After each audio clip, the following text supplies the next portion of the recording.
and welcome to Shaping a Shared Future, China's Next 5 Years, a special roundtable from CGTN. Very warm welcome to the program. I'm Wang Guan in Beijing.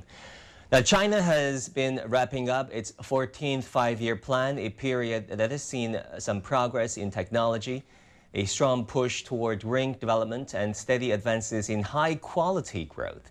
As the country prepares for the 15th five-year plan, the world is watching to see how China will continue to transform its growth model, deepen reforms, and contribute to global stability. Today, we're joined by a group of young foreign students who bring a fresh perspective to China and the world. Many of them have studied, worked, or traveled across China, experiencing firsthand the changes shaping daily life and the nation's growth. So what is their take on China's next chapter? With the draft plan of the 15th five-year plan already on the table, how do they see China's priorities for the next 5 years? Today, we're joined online by Salsa Senja, researcher and PhD candidate at Tsinghua University. Hello, welcome. Also by Akweme Stella Oguchuwu, PhD candidate in Information and Communication at the Communication University of China. Welcome. Victor Mula is Master of International Relations at the School of Social Sciences of Tsinghua University. Welcome. And here with me is... Thank you so much. For CUC, I have been in CUC for 6 years. Wow. So it's been a very impressive and a great experience because I did decide to stay here. I did my degree here, I did my master's here, and now it's PhD. So that should tell you that I do enjoy staying here. I do enjoy the school. I love it here, and that is why I am here.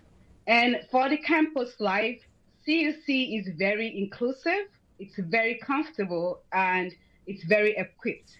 So I would say she is a dream. That is why I'm here. Thank you. Very good. We have two students from Tsinghua University. Salsa, you studied sports and neuroscience. Tell us about how the student life has been at Tsinghua.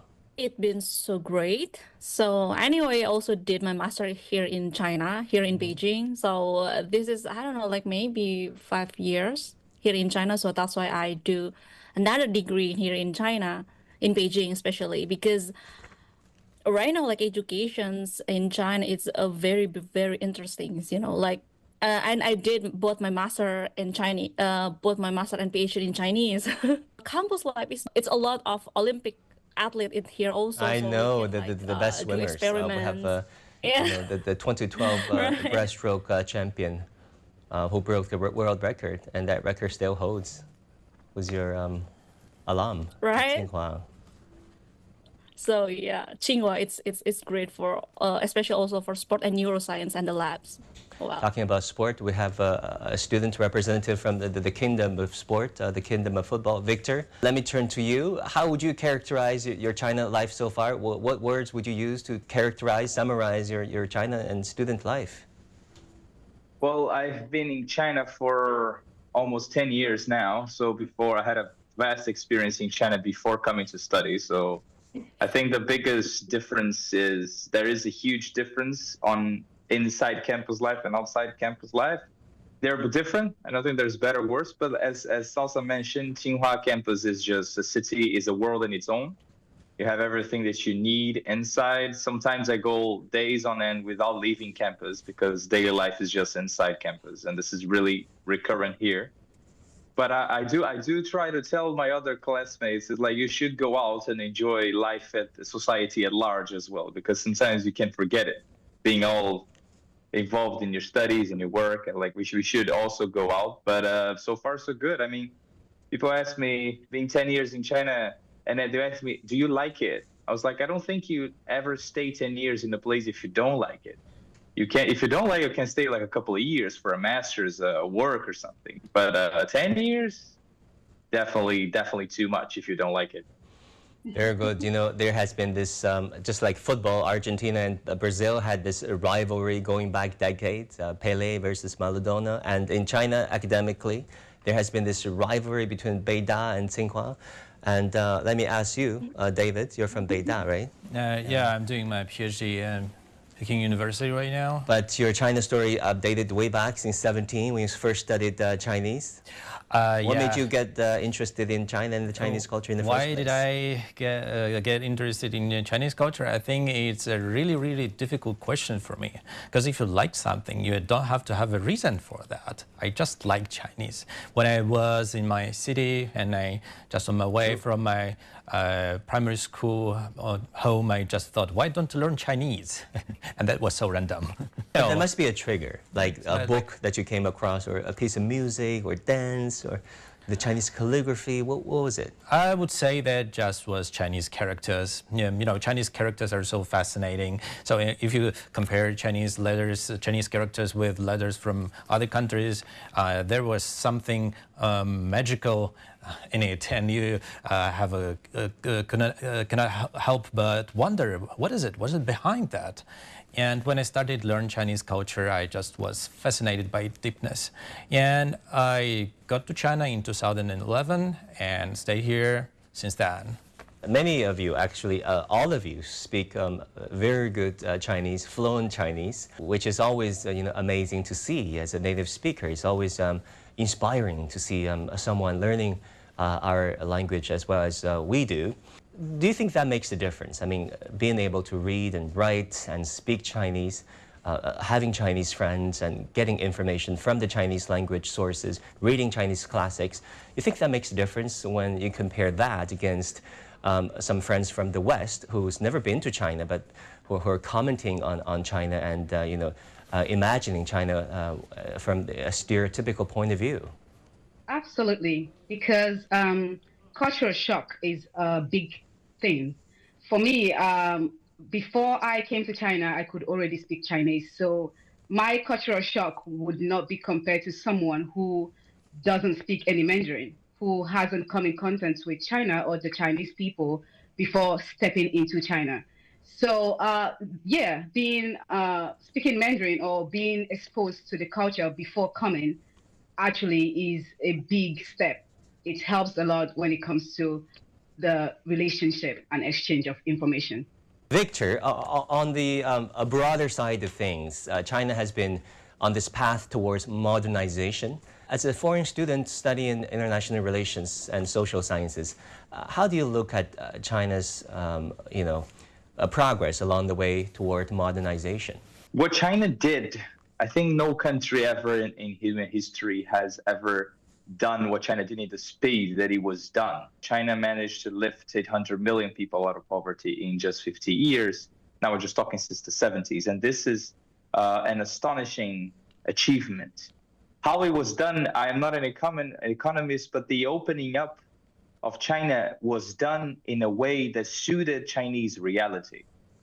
And I think this is the biggest learning from me, which is like China found its own way against a very unfriendly scenario and environment at the time. But it found its own way through continuous efforts, as you mentioned, continuous governments that had a plan, that still stick to these plans and made adjustments to the plans as they were necessary. Because, of course, things change, we learn things, we change our view on things, and this is human.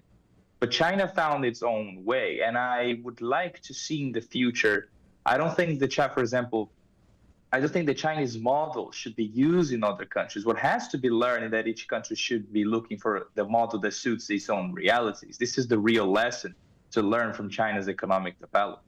China has its own characteristics that are intrinsic to China: its size, its people, its ethnic variety, its neighbors, everything that a geopolitics study, all the aspects, right? Chinese culture, Chinese heritage, everything.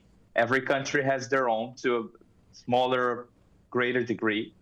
But the lesson here is to find a model of development that works for you and stick with it and adjust it, which is what China is doing now. We see continuous adjustments, right? Even to this day, even China reached this level of development, there's still further adjustments, fine-tuning, new ideas and new industries being opened up. So I think the big lesson is, look what works for you. China did it in a very successful way. The numbers don't lie. Reality doesn't lie.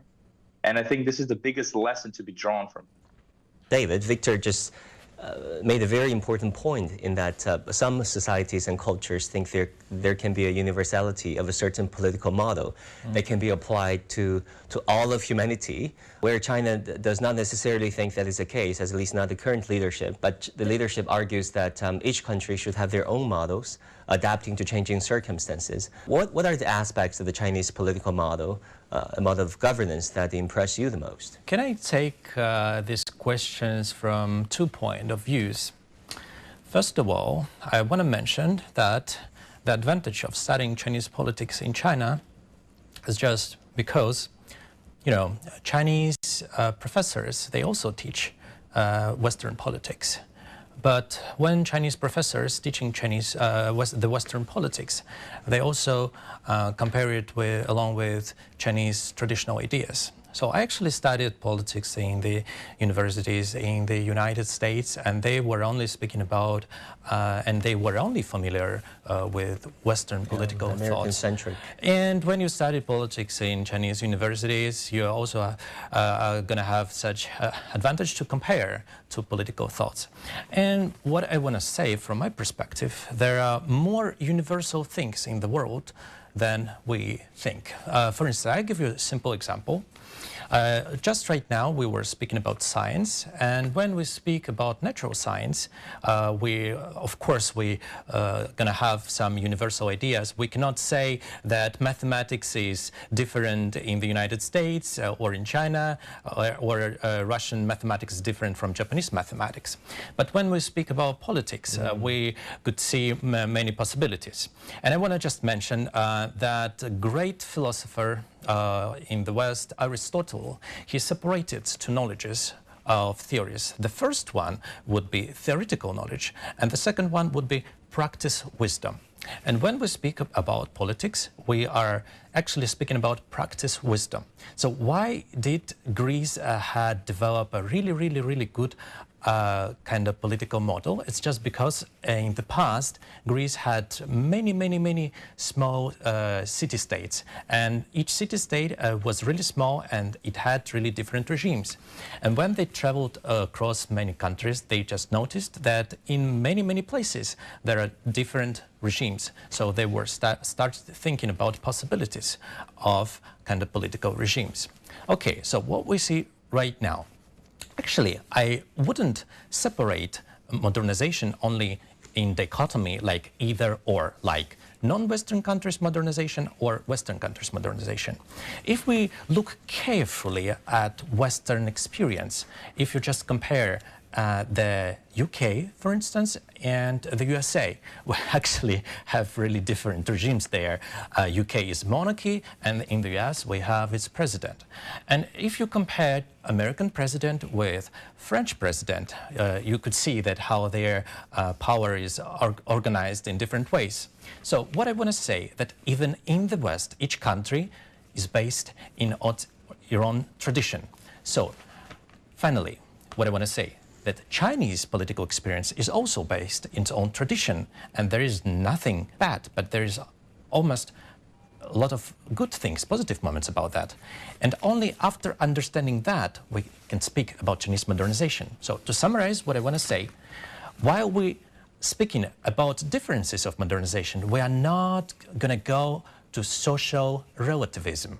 We just want to say that modernization on itself has universal basis, but in different countries it has its own traditions. Della, let me turn to you. I mean, Nigeria is such a fascinating country. It's, if I'm correct, the most populous country on the African continent, one of the top 10 populous countries anywhere in the world.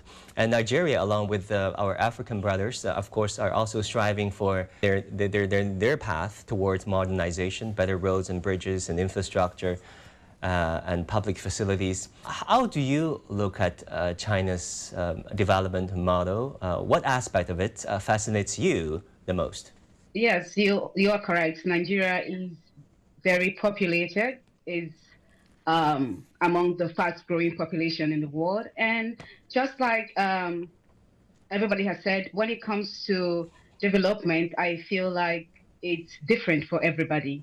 And when it comes to China development policy, I say that it's very fascinating because the one mind direction, it's very important, and it actually suits and applies very well to the Chinese people. And I feel like that is why the Chinese development has gone as far as it is today. And of course, not saying that that applies to everybody, because coming from as a Nigerian, I know that we also have our own definition and classification when it comes to development and our own direction. However, the Chinese direction is actually really fascinating. And actually, I feel like there should be more studies done on the one direction point of view that brings everybody together to work together to make sure that something takes place. I think that is why the Chinese development has gone as far as it has gone today. Salsa, you are representing another very important country, Indonesia, that is the seat of ASEAN, a 10-member state that is currently China's largest trading partner. Indonesia, of course, being this mega country, comprising many archipelagos and islands, and a fast developing economy, a growth center in Southeast Asia. How would you compare, China's growth model and its experience and its current influence on the world? Indonesia, China, the relationship right now, like super good, super close, because our investor, like from China to Indonesia, it's now larger, like economic, and then we have the first ever Gaotie. The speed train is also from China. Yeah, from Bandung to Jakarta. Yeah. Yes, Jakarta to Bandung, which is it will be. They said will be continuing to Surabaya, which is also the mega city here in Indonesia. So what I'm saying is, economic Indonesia also like helping by Chinese governments, and then I'm also like myself have help kind of things in the Indonesian's embassy here in Beijing, which is I also know about our investor is really like to come to Indonesia for the economics. And then the pretty things is right now is a lot of job hiring, but need to speak Chinese. So that's why right now Indonesians people starting to learn Chinese. Like before maybe English, but right now because all the investor, like all the company rapidly like grow in Indonesia, like investor and stuff. So right now like job hiring, it's need you to speak Chinese, which is it's I think maybe like 5 years or 10 years by now, like Mandarin maybe is like one of the important language in the world. So that's why I'm also like happy by myself, like maybe you guys in here too, like foreign students in Liu Shuaishang also can speak Chinese. Is also will be benefit for us now to like 5 or 10 years by now. So Stella, tell us about how you see Chinese policy efficiencies, especially when it comes to 5-year plans. And what you look forward to when China maps out its next 5-year plan. And when it comes to the 5-year plan, I'm very interested to see how it adapts to change, because we all know that change is constant, just like Victor said. I'm very interested to see how this will be implemented when things change, especially how now that we have per se an AI-driven society. I would really like to see how it can be implemented when it comes to intercultural relationship, because that is where my focus is. How this 5-year plan would affect intercultural relationships, how it can deepen, how it can help us understand the next step to take this cross-cultural communication, where we can take it to how we can take it to the next step. Yeah, I mean, cultural interconnectedness is one part of this 15th 5-year plan. It has not been voted into law, which will happen hopefully next spring, during the 2 sessions. And currently we're deliberating on the specifics. It has come out of the party central committee stage. Salsa, let me ask you, in this draft plan of the 15th 5-year plan, it talked a lot about technology, the next round of leap forward in artificial intelligence. What do you anticipate as China rolls out its next 5-year plan? That my friends already told, like China rapidly technology to its amazing progress. For 5 years plan, I think as us like student and researcher to anticipate that way, like we need to more open for the AI. The thing is, maybe like 5 years by now, it will be half development by in the neuroscientific way.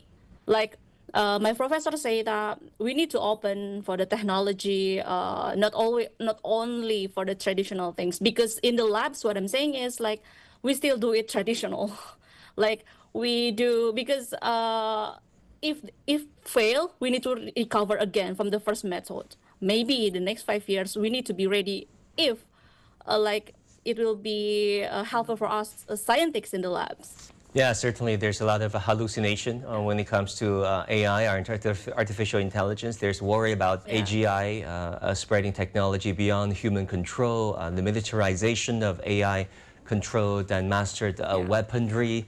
Those are all real concerns. Victor, what are you most looking forward to as China announces and rolls out its 15th 5-year plan? Looking ahead, the reading of the leadership, I think, will be really interesting to see. We live in complicated times. What am I looking for in the 5-year plan? To be a very concise and objective answer is like, what is the leadership looking forward specifically? I think the plan will be, we talk about the macro guidance, but what are those macro guidances in a world with increased uncertainty? I think these will be the terminology they use, how they describe. A lot of my research is focused on speech analysis, which I think is fundamental, especially in a highly symbolic culture that is China. And this is essential because China is playing an increasingly important role in the world. I think there's no doubt about that. Yeah, well, we'll see that hopefully in a few months.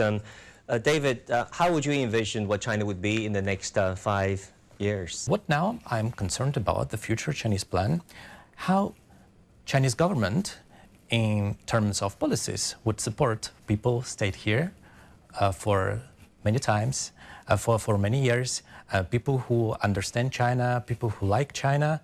How would Chinese government make these people to integrate into Chinese society more comfortably? Yeah, that's what I'm looking for. Very good. We have 5 minutes or less than 5 minutes left. So let's do a round of rapid fire, one last round, starting with Salsa. If you have to introduce China and the China life to your friends in Indonesia and ASEAN, what keywords would you pick? The key point is in here, like very convenient. Especially I want to like mention, maybe if I can, like we have like a sharing bike in here, which is very, very good and convenient. Like you can go and find it anywhere, which is it's also sustainability, and then which everyone's comfortable to go with. Victor, what about you? How would you describe modern day China to your friends in Latin America? I think the main word for me is alive. China is alive. It's dynamic, it's complex, but it's modern. I think alive is what fascinates me in China. It has done so since day one, and it still does 10 years later. And China is alive, things change, it's dynamic. And in here, I do feel things are happening, and they are happening in here. And I would like to make my contribution for them to keep happening. And that's a very original phrase. David, what about you? Why come to China? What would I say? No matter you like it or not, China is here, full of interesting things just happening right now. Come here and see yourself. Wow. So 3 words would be dynamic, welcoming, surprising. Wow, this is like you're doing a country promo for us. Very good. We should maybe our Ministry of Tourism should hire you as a foreign representative. Stella, you have the final word. Yeah, I would say multifaceted, challenging, and innovative. Very good, very good. Ladies and gentlemen, listen, we had such a fun time talking with you, shaping a shared future, China's next 5 years. That is the CGTN Special Roundtable on China's past 5 years, and looking forward to the next 5 as China maps out its 15th five-year plan. I want to give a special thanks to all of our guests joining us today and to all of you, the viewers, tuning in to this special program. I'm Wang in Beijing. Thank you so much for watching.